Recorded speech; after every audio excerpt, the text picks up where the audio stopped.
आपका स्वदेश खबर में और मैं हूं आपके साथ तृप्ति उपाध्याय। आप नए रिश्ते तो बना सकते हैं लेकिन नए पड़ोसी नहीं बना सकते हैं, पड़ोसी को बदल नहीं सकते हैं। इसलिए कूटनीति के लिहाज से भी अच्छा पड़ोसी जरूरी है। लेकिन बांग्लादेश संकट के बाद हालात बदल गए हैं। वहां हुए गदर के बाद भारत पर क्या असर पड़ेगा, और आज इसी मुद्दे से करेंगे देश के इस बुलेटिन की शुरुआत।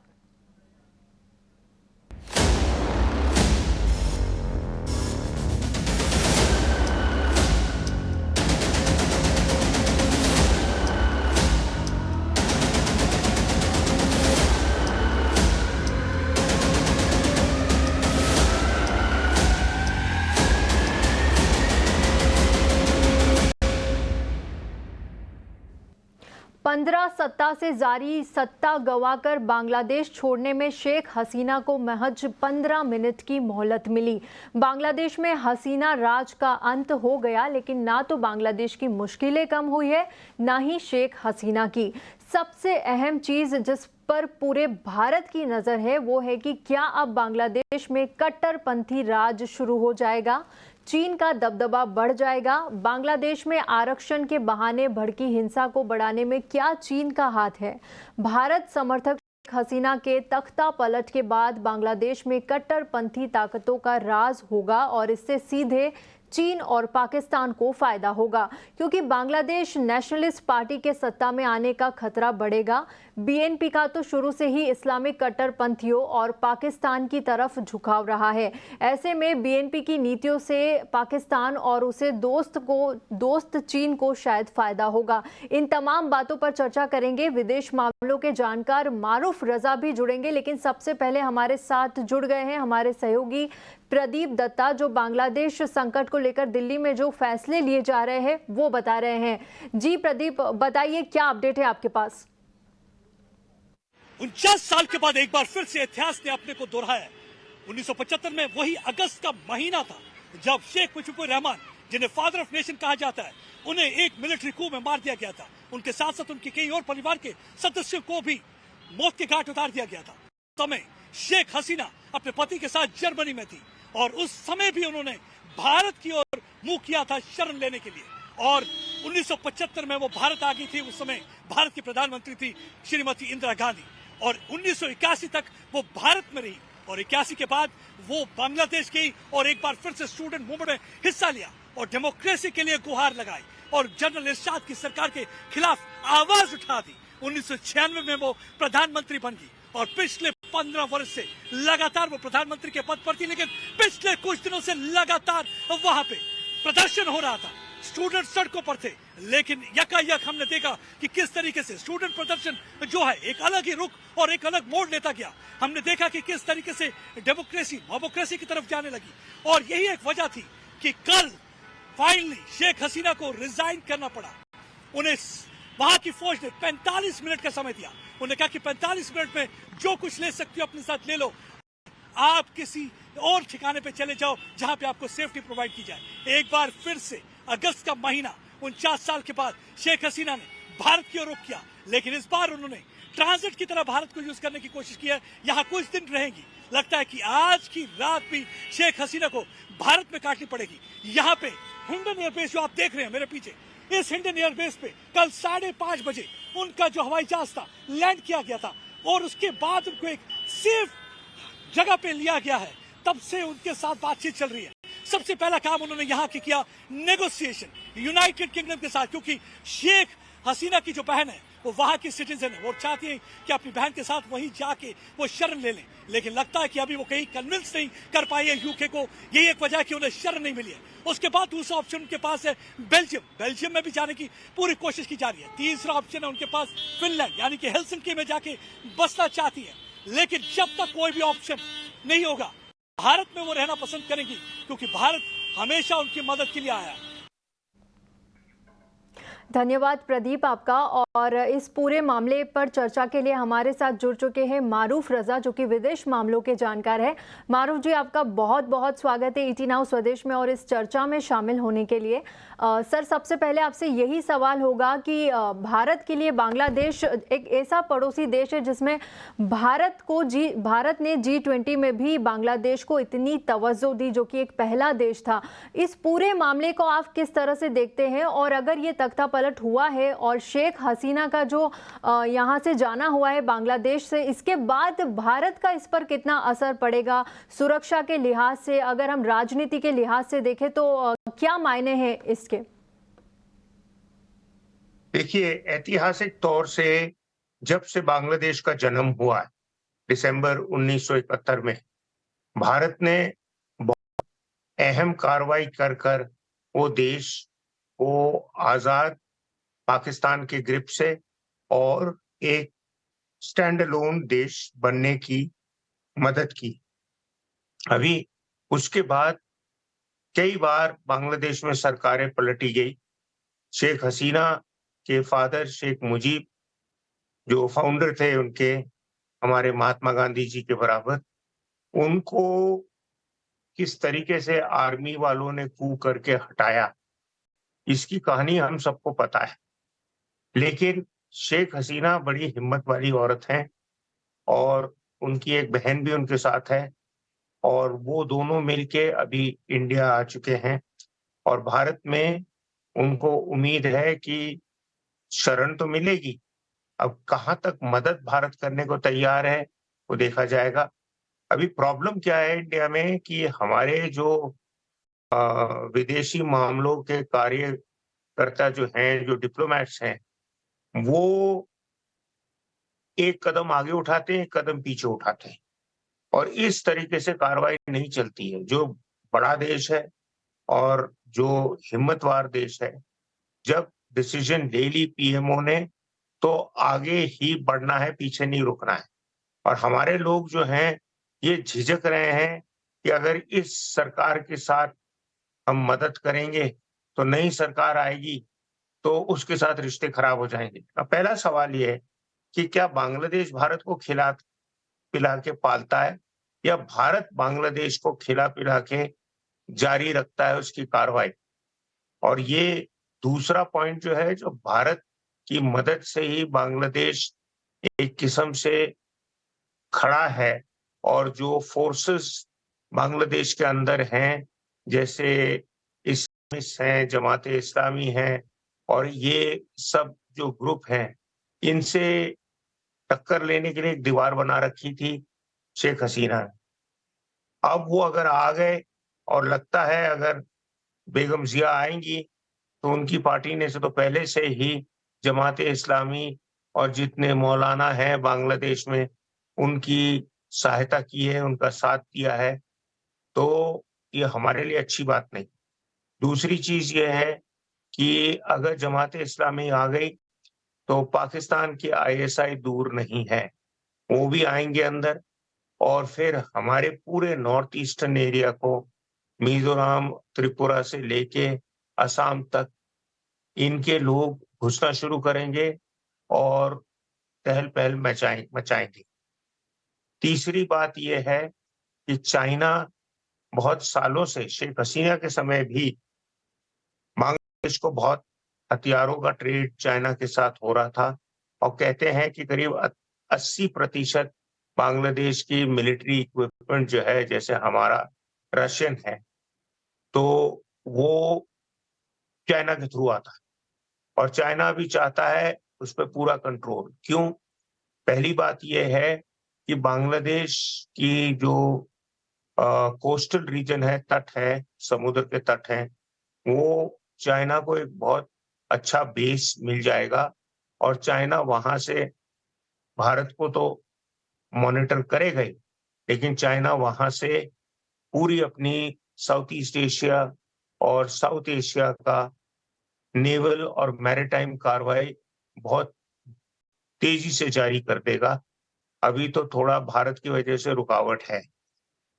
चौथी बात यह है कि चाइना चाहता है जी। कि पूरे भारत के नेबरहुड देश जो हैं, हम्म। नेपाल में चाइना घुसा पड़ा है, बिल्कुल सर, आपने बांग्लादेश में है, बिल्कुल। म्यांमार में है। जी तो जी। चाइना सब जगह घुसकर भारत पे दबाव डालना चाहता है बिल्कुल सर, और हम ये चीज़ भारत को बहुत गंभीर समस्या है और इसको जी आसानी से नहीं छोड़ना चाहिए।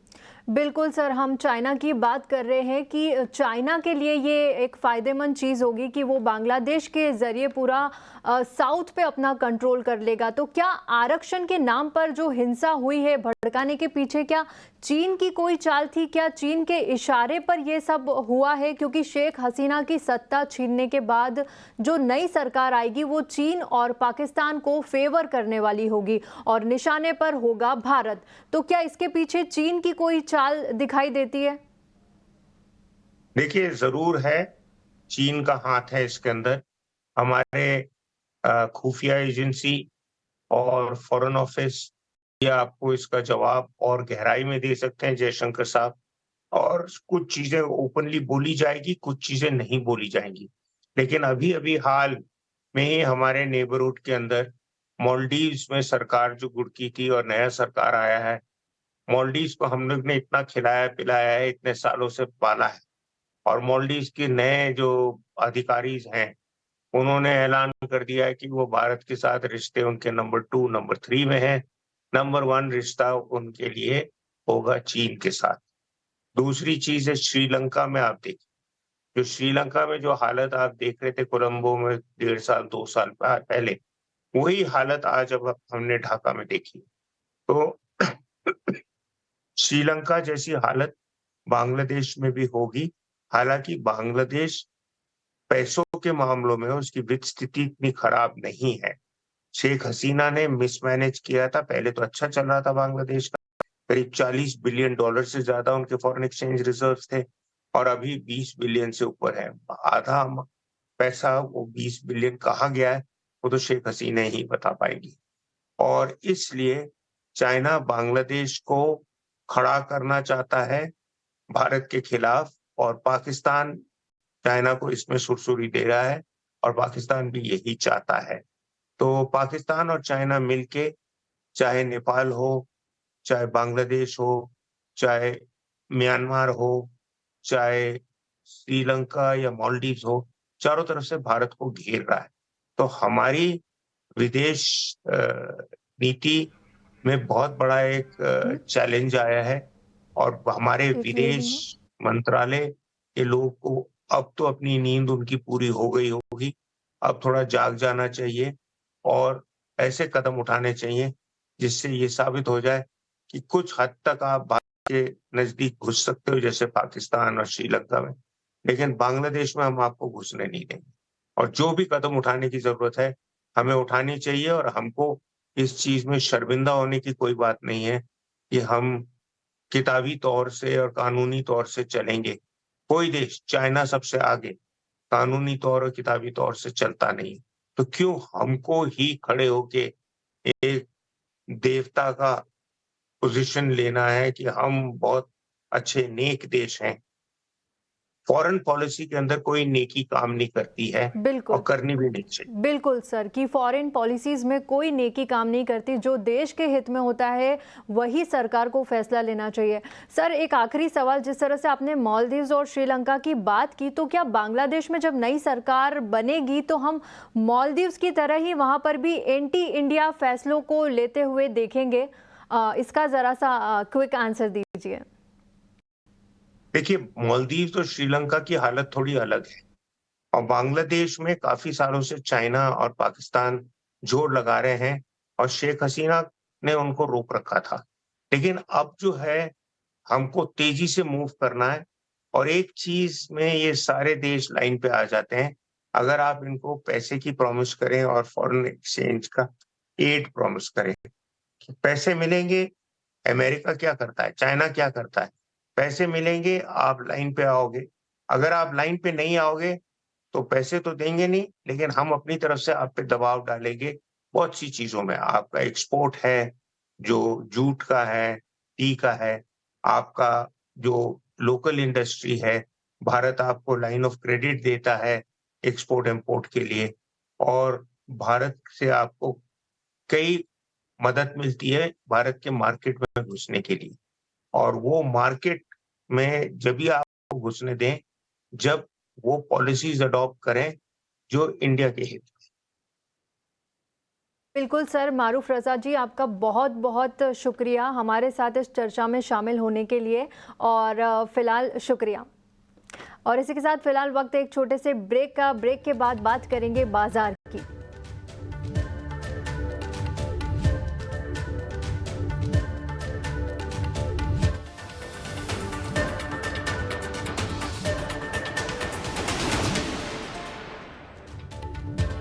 किस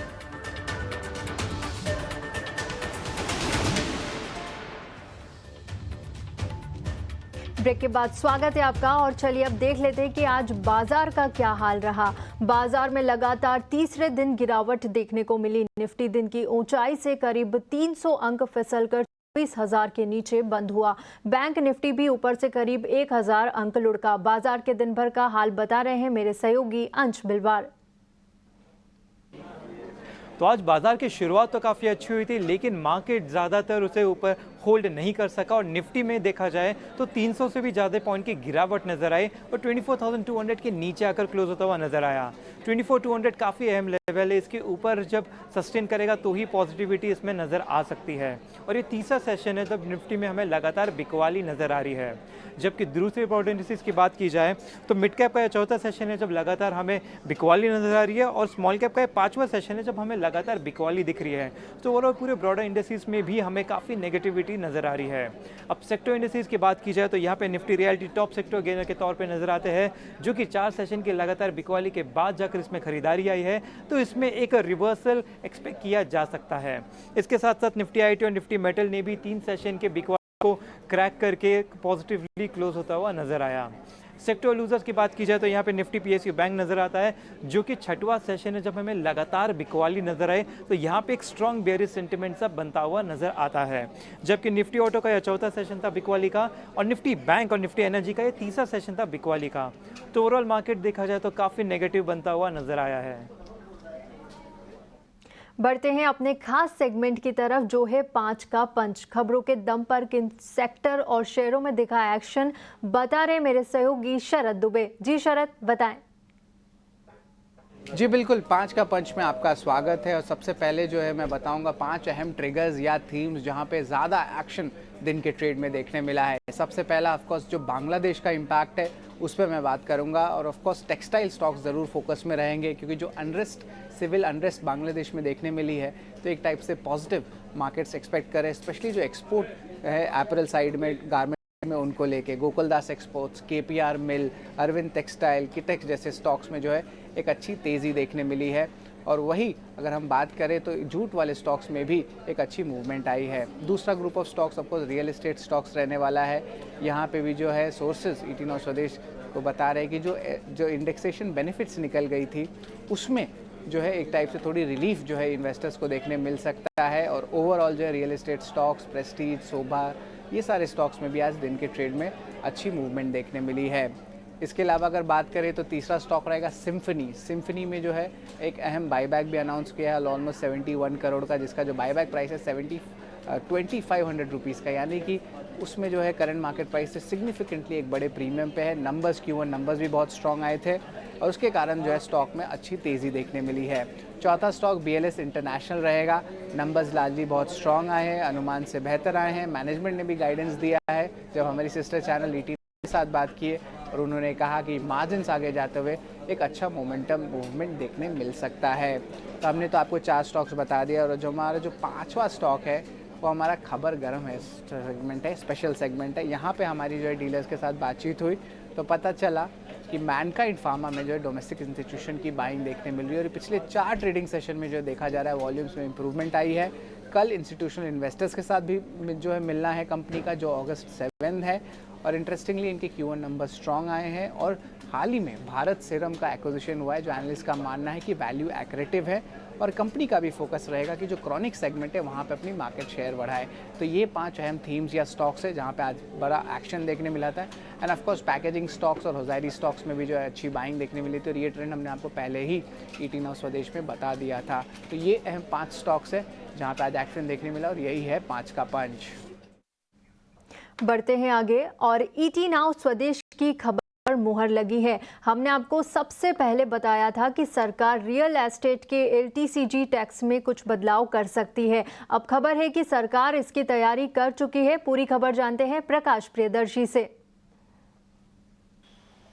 देखिए, वित्त मंत्री आज लोकसभा में फाइनेंस बिल 2024 पेश कर सकती हैं और इसमें कुछ अमेंडमेंट्स के जरिए रियल एस्टेट सेक्टर को राहत दी जा सकती है। सूत्र हमें बता रहे हैं कि इंडेक्सेशन से संबंधित जो फैसला किया गया था बजट में, उससे संबंधित कुछ बदलाव किए जाएंगे ताकि रियल एस्टेट सेक्टर की जो दिक्कतें हैं, जो शिकायतें हैं, उसको दूर की जा सके। जैसा कि आपको पता है कि बजट प्रपोजल में सरकार ने इस बात की घोषणा की है कि एलटीसीजी टैक्स, खासकर रियल एस्टेट सेक्टर की अगर बात करें तो वहाँ पर इंडेक्सेशन का बेनिफिट जो है वो नहीं दिया जाएगा। हालांकि जो एलटीसीजी टैक्स है उसको 20% से घटाकर 12.5% करने का फैसला किया गया था। लेकिन जो रियल एस्टेट सेक्टर है, जो इंडस्ट्री है, उसको कई तरह की दिक्कतें हैं, कई तरह के मसले हैं, जिसको कि इंडस्ट्री ने वित्त मंत्रालय से इस मसले पर संपर्क किया है। सरकार के संज्ञान में इसको लाया गया है और इसमें रिलैक्सेशन की मांग की गई है। सूत्र हमें बता रहे हैं कि कई ऑप्शंस हैं जिस पर कि वित्त मंत्रालय ने चर्चा की है और कुछ अमेंडमेंट्स जो हैं वो फाइनेंस बिल में किए जा सकते हैं ताकि इंडस्ट्री को राहत दी जा सके। जिसमें सबसे इम्पॉर्टेंट ये है कि जुलाई 2024 तक ग्रैंडफादरिंग का प्रोविज़न किया जा सकता है ताकि रियल एस्टेट सेक्टर को राहत दी जा सके। इसके अलावा जो टैक्स, जो एलटीसीजी टैक्स रेजिम का चुनाव है, इसका विकल्प कस्टमर को दिया जा सकता है। मसलन 20% LTCG tax with the benefit of indexation, वो इसका चुनाव करना चाहते हैं, या फिर 12.5% LTCG tax without benefit of indexation, वो इसका चुनाव करना चाहते हैं। ये विकल्प कस्टमर को दिए जा सकते हैं। इस बात की भी मांग इंडस्ट्री ने रखी है, जिस पर कि काफ़ी गंभीरता से चर्चा की है मिनिस्ट्री के अंदर, और ये भी फाइनेंस बिल का हिस्सा हो सकता है। सूत्र हमें बता रहे हैं कि इस मसले पर सरकार ने मन बना लिया है कि इंडस्ट्री को कुछ राहत दी जाए। हालांकि वित्त मंत्रालय का अभी भी ये मानना है कि जो नया प्रावधान है वो ज़्यादातर जो कस्टमर्स हैं उनके लिए फ़ायदे का सौदा साबित होगा। लेकिन इंडस्ट्री के जो कंसर्न्स हैं उसको एड्रेस करने के मकसद से कुछ अमेंडमेंट्स जो है सरकार ला सकती है। वित्त मंत्री अब से कुछ देर बाद फाइनेंस बिल पार्लियामेंट में टेबल करेंगी और अमेंडमेंट्स के जरिए रियल एस्टेट सेक्टर को राहत दी जा सकती है। बढ़ते हैं आगे और बेहतर क्रेडिट स्कोर होने पर लोन में ब्याज दर कम लगती है। उसी तर्ज पर बेहतर इंश्योरेंस स्कोर होने पर प्रीमियम में छूट मिलेगी। जून जनरल इंश्योरेंस ने ड्राइविंग क्वोशिएंट को शुरू किया है। कंपनी की एमडी एंड सीईओ शनाई घोष से इस बारे में हमारे सहयोगी अनुराग शाह ने खास बातचीत की।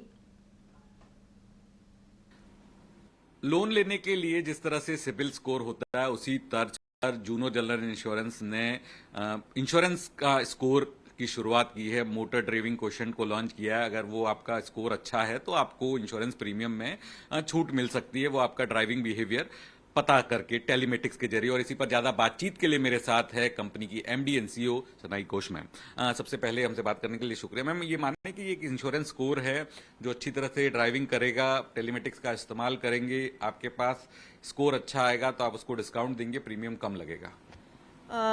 हाँ, ये सही बात है। हम मोबाइल टेलीमेटिक्स बोल के एक टेक्नोलॉजी, उसको यूज करके हम एक स्कोर निकाल रहे हैं। जैसे आपने बताया, जैसे सिबिल स्कोर है वो उनके कार्ड पेमेंट्स या जो भी लोन रिपेमेंट्स के लिए बेस्ड ऑन दैट वो स्कोर कलेक्ट होता है।